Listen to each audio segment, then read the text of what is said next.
तुम उसी तरह तोते के रूप में भटको। नहीं नहीं, मुझे आजाद करो वरना मैं तुम्हें छोड़ूंगा नहीं। अब तुम मेरा कुछ भी नहीं बिगाड़ सकते। अब तुम जाओ यहाँ से और अब से ऐसे ही घूमो।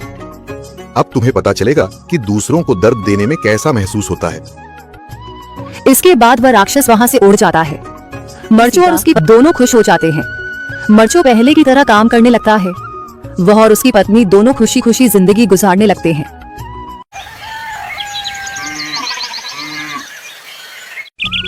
मर्चू जंगल से लकड़ियां काटकर बाजार में बेचने गया, लेकिन उसे लकड़ियों के अच्छे दाम नहीं मिले। इस पर मर्चू ने कहा, अरे भैया, इतने कम पैसे? इन पैसों में तो 2 वक्त का खाना भी नहीं मिलेगा। आप मुझे बहुत ही कम पैसे देते हैं। मैं इतनी मेहनत से लकड़ियां काट कर आता हूँ, लेकिन उनके पैसे मुझे बहुत कम मिलते हैं। भैया, तुम्हारी लकड़ियां होती ही इतनी कमजोर हैं कि मैं इससे ज्यादा पैसे नहीं दे सकता।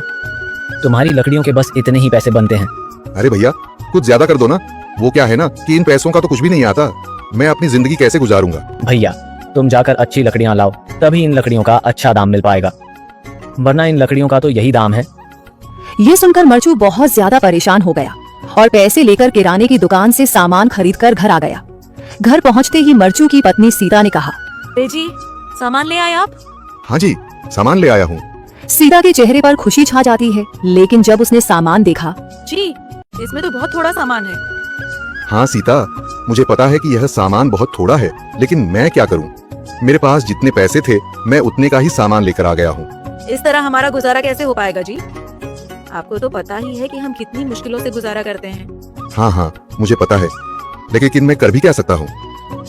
मेरे पास इतने पैसे ही नहीं कि हम एक अच्छी जिंदगी गुजार सकें। इतनी मेहनत कर रहा हूँ, लेकिन फिर भी मेहनत का फल नहीं मिल रहा। इतनी मेहनत से अच्छी लकड़ी काट कर आता हूँ, लेकिन मुनासिब दाम नहीं मिलता।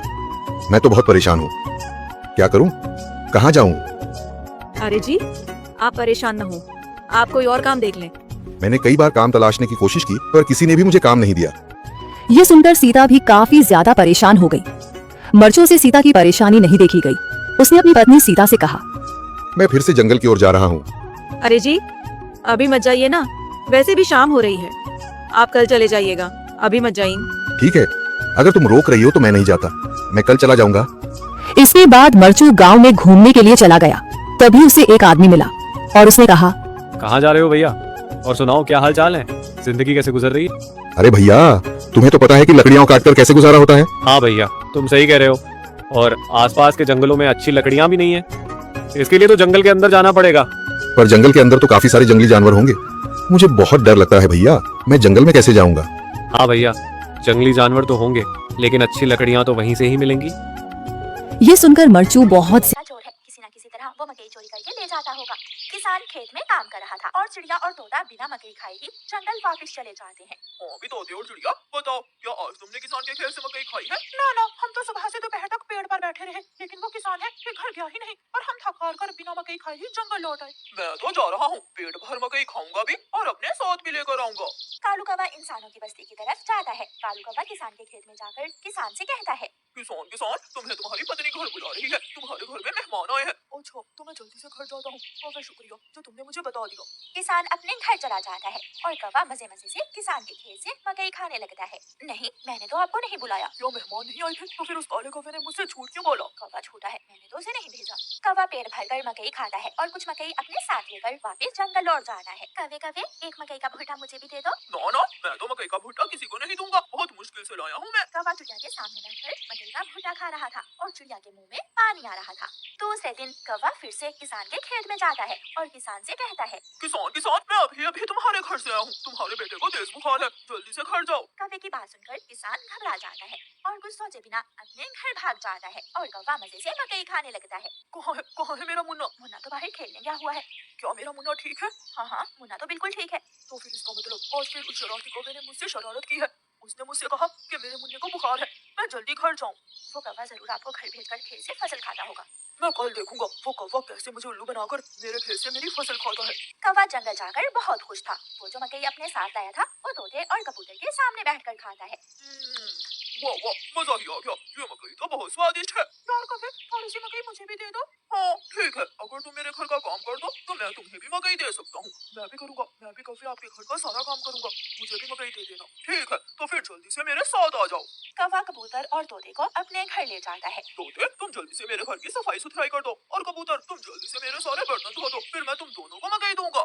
फिर कबूतर अपने काम में लग जाता है और तोता कौवे के घर की सफाई सुथराई करने लगता है। दोनों अपना अपना काम खत्म कर देते हैं। कौवे मैंने काम कर दिया है, अब मुझे मकई दे दो। मैंने भी काम कर लिया है, मुझे भी मकई दो। कौन सी मकई? चलो भाग जाओ यहाँ से तुम दोनों, मैं तुम्हें कुछ नहीं देने वाला। तुम धोखेबाज हो, तुमने धोखे से हमसे अपना काम करवाया और अब हमें भूखे ही भेज रहे हो। कबूतर और तोता वहाँ से चले जाते हैं। कौवा हर रोज की तरह अगले दिन भी किसान को पागल बनाने के लिए किसान के खेत में चला जाता है। कौवा किसान के पास जाता है और किसान से कहता है, किसान किसान, मैं अभी अभी देख कर आया हूँ, तुम्हारी गाय जंगल की तरफ जा रही है। शायद उसकी रस्सी टूट गई होगी। मेरी गाय को तो शेर खा जाएगा। कौवे मैं जल्दी से जाकर अपनी गाय को बचाता हूँ। किसान वहाँ से जाता है, लेकिन आज किसान थोड़ी दूर जाकर पेड़ के पीछे छुप जाता है। कौवा किसान के खेत में जाकर मकई खाने लगता है। तो ये कौवे का बच्चा इसलिए मुझे हर रोज किसी न किसी तरह खेत से खेल देता है। जब तक मेरे पास बड़ा दिमाग है, मुझे किसान की फसल खाने से कोई नहीं रोक सकता। किसान के पास बंदूक थी। किसान बंदूक चलाता है और गोली सीधी जाकर गधे की हाँ नाक बाबा पर जी, अगर सब मिलकर काम करें तो हम पानी ढूंढ सकते हैं। हमने पहले कभी यह कोशिश ही नहीं की। लेकिन इतनी कठिन जमीन में नया कुआं खोदना आसान नहीं। मुश्किल जरूर है, नामुमकिन नहीं। अगर हम मिलकर काम करें तो ये हो सकता है। राजू खड़ा हो जाता है, उसकी आंखों में एक नई रोशनी है। तो फिर हम कल से काम शुरू करेंगे। मैं गांव के सभी युवाओं को इकट्ठा करूंगा, हम मिलकर नया कुआं खोदेंगे। यह कहते हुए वह शामू के साथ गांव के दूसरे युवाओं को बुलाने के लिए निकल पड़ता है। कहीं दूर से गरज की हल्की सी आवाज आती है, जैसे आकाश ने उनकी उम्मीदों की गवाही दे दी हो। अगली सुबह राजू और शामू गांव के युवाओं को इकट्ठा करने निकल पड़े। चौधरी महेश की हवेली के सामने एक भीड़ जमा है। बाबा जी, संदरी, गांव के कुछ बुजुर्ग और किसान सभी मौजूद हैं। हम हाथ पर हाथ रखकर नहीं बैठ सकते। अगर अल्लाह ने हमें हिम्मत दी है तो हमें खुद पानी के लिए मेहनत करनी होगी। हम एक नया कुआं खोदेंगे। लेकिन राजू, क्या हमें यकीन है कि वहाँ पानी मिलेगा? बेटा, पानी जमीन के अंदर होता है, बस सही जगह खोदने की जरूरत है। हमने अपने बुजुर्गों से सुना था कि पुरानी नहर के पास जमीन नरम थी, शायद वहीं पानी हो। बाबा जी सही कह रहे हैं। अगर तुम सब यह काम करने के लिए तैयार हो तो मैं अपने कुछ मजदूर भेज सकता हूँ। धन्यवाद चौधरी जी, लेकिन हम सब खुद भी मेहनत करेंगे। यह हमारे गांव के अस्तित्व की लड़ाई है। संदरी, जो अब तक चुप थी, आगे बढ़ती है। हम औरतें भी पीछे नहीं रहेंगी। हम पानी लाने की व्यवस्था करेंगी, खाना बनाएंगी, ताकि तुम सब आराम से काम कर सको। यही हिम्मत चाहिए थी संदर। पूरा गांव एक नई उम्मीद के साथ कुआं खोदने की तैयारी में जुट जाता है। दूसरी ओर कुआं खोदने का काम शुरू हो चुका है। राजू, शामू और दूसरे युवा बेलचे चलाने लगते हैं। मिट्टी बाहर निकाली जाने लगती है। तेज गर्मी के बावजूद सब पूरी हिम्मत के साथ जुटे हुए हैं। दोपहर की तेज धूप जमीन आग की तरह तप रही है। गांव के लोग लगातार कुआं खोदने में जुटे हैं। हाथ छिलने लगे हैं, माथे से पसीना बह रहा है, मगर किसी ने हार नहीं मानी। महिलाएं पानी और सत्तू लेकर आती हैं ताकि पुरुषों को कुछ राहत मिले। हमें और गहराई तक जाना होगा। अब तक सिर्फ सूखी मिट्टी और पत्थर ही निकल रहे हैं। राजू, यह बहुत कठिन काम है। अगर हमें पानी न मिला? अल्लाह मेहनत करने वालों को कभी निराश नहीं करता बेटा। तुम सब अपनी कोशिश जारी रखो, पानी जरूर निकलेगा। हिम्मत मत हारो। अगर अब रुक गए तो फिर कभी पानी नहीं मिलेगा। सभी फिर से जोश में आकर काम में जुट जाते हैं, मगर सूरज की तपिश बढ़ती जा रही है और कई लोगों की सांसें तेज चलने लगती हैं। तभी एक तरफ से रामलाल और उसके आदमी हंसते हुए आते हैं। अरे भाई, तुम्हें लगता है कि जमीन तुम पर रहम करेगी? हाँ हाँ, ना समझ लोग, ये सब बेकार की मेहनत है। रामलाल, हमारा हौसला मत तोड़ो। अगर तुम मदद नहीं कर सकते तो कम से कम मजाक भी मत उड़ाओ। मदद? हाँ, मैं अपने कुएं का पानी बेच सकता हूँ, मगर मुफ्त में नहीं दूंगा। राजू सब अनसुना कर फिर काम में लग जाता है।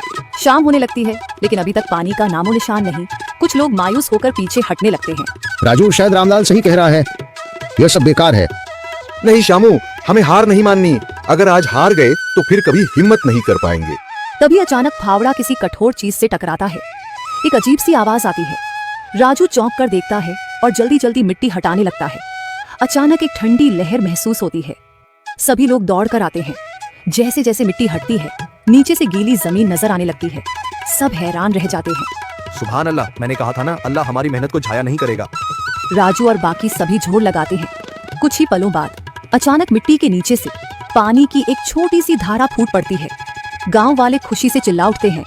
पानी, पानी निकल आया। यह अल्लाह की कुदरत है रामलाल, जिस पर तुम्हें यकीन नहीं था। पूरा गांव आनंद से झूम उठता है।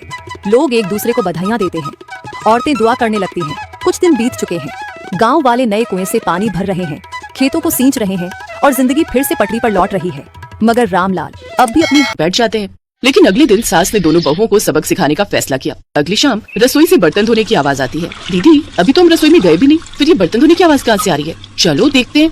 दोनों अंदर जाकर देखती हैं तो अनुज बर्तन मांज रहा होता है, रोहन धो रहा होता है और बूढ़ी सास पार्वती खाना बनाने लगती है। ये देख उन दोनों को बड़ी शर्मिंदगी होती है। ये आप सब क्या कर रहे हैं? बहू, अब तुम दोनों से तो ना बर्तन धुलते हैं ना खाना बनता है, तो हमने सोचा हम खुद ही ये काम कर लेते हैं ताकि हमें रात की रसोई खाना तो नसीब हो। तुम दोनों जाओ और आराम करो। नहीं माँ जी, हमें माफ कर दीजिए, हमारी रहते आपको ये सब काम करना पड़ रहा है। हाँ माँ जी, हमसे भूल हो गई, हमें अपनी गलती का एहसास हो चुका है। अब से आपको कभी शिकायत का मौका नहीं देंगे। हमारे रहते हमारे पतियों को जूठे बर्तन और माँ जी आपको खाना बनाना पड़ रहा है। नहीं नहीं नहीं, आप सब बाहर जाइए, हम 1 घंटे में खाना बनाकर लाते हैं। अच्छा ठीक है, तुम कहती हो तो रहने देते हैं। चलो बेटा। माँ और बेटे बाहर आकर खूब हंसते हैं और एक दूसरे को आंख मारकर कहते हैं मिशन सक्सेसफुल।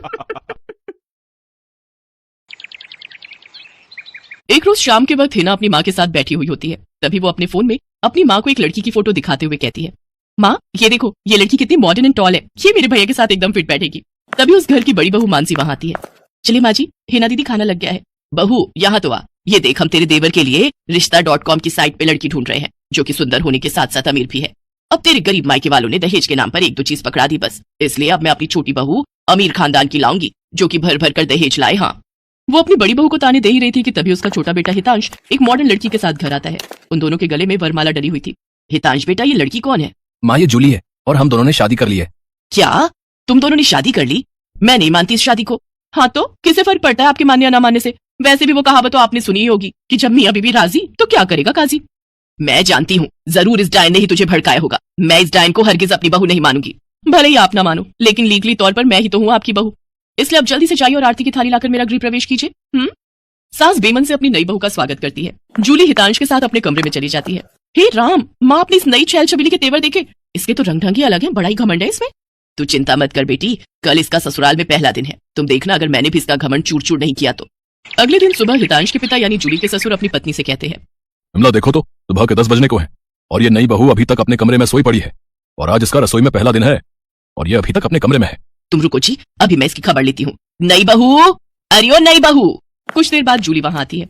क्या बात है मम्मी जी, क्यों सुबह सुबह इस घर को मच्छी बाजार बनाकर रखा है? छोटी बहू, ये क्या तरीका है अपनी सास से बात करने का? हितांश, हितांश जरा बाहर आना तो। अब क्या हुआ जूली डार्लिंग? तुम चुपचाप से अपने बाप को समझा लो कि वो मुझसे तमीज में रहकर बात किया करे। पिताजी, आपने सुना जूली ने क्या कहा? नालायक, इस दिन के लिए पैदा किया है क्या तुझे कि तू अपनी बीवी का जोरू का गुलाम बन जाए? बस आपसे ही सीखा है पिताजी।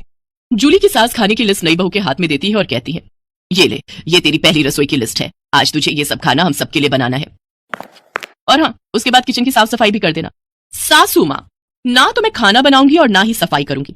बहू आई है घर में, कोई काम वाली बाई नहीं जो उसे आते ही काम बता दे। भले ही ससुराल में मेरा पहला दिन हो, लेकिन इस पहले दिन से अब आप लोगों की जिंदगी बदलने वाली है। तो मेरी प्यारी ननद जी, पहले तो आप इस घर की साफ सफाई करोगी और सासू माँ आप बनाएंगी खाना, और वो भी मेरी पसंद का। मैं ये सब नहीं करूंगी, समझी? देवरानी जी, ये सब क्या कह रही हैं आप? हम इस घर की बहू हैं और ससुराल वालों का ख्याल रखना हमारा फर्ज है। जेठानी जी, इन जैसे फर्जी लोगों के लिए काहे का फर्ज? इनके साथ तो यही होना चाहिए। बड़ी जुबान चलती है तेरी, मैं तो तुझे छत से धक्का ही दे दूंगी, फिर तू भूतनी बनकर भटकती रहना। और ये हो गई आपकी कही बातों की सारी रिकॉर्डिंग। अब अगर सासू माँ आप